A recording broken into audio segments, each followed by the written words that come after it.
Hello friends, तेबे आज होची हांडी छाड़, तेबे काली होची आमिष माड़, तेबे वर्तमान सरिला पुण्यर मास कार्तिक मास, तेबे एथर जमिबो आमिष बजार गहली।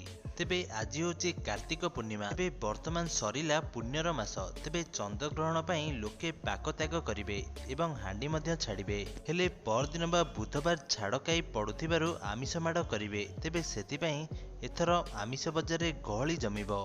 तेबे सेपटे बीएमसी पक्षरु टीम गठन होईची। तेबे आंध्ररु माछ एवं राज्य बाहरु खासीर वर्तमान समय जा बराद दियाइची।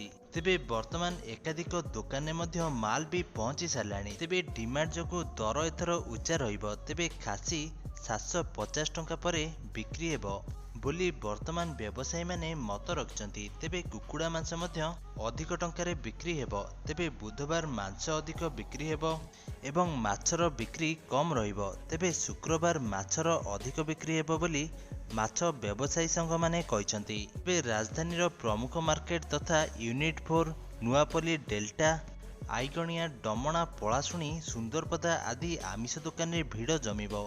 तेबे आमिष दुकान रे परिमल उपरे गुरुत्व दियाइची। तेबे आमिष दुकान चारिपट सफा रखिबाकू कुआଯାଇଛି। तेबे मांस दुकान बाहुथिबा वर्ज्यवस्तु गुड़िक डस्टबिन रे रखिया पई निर्देश दियाइची।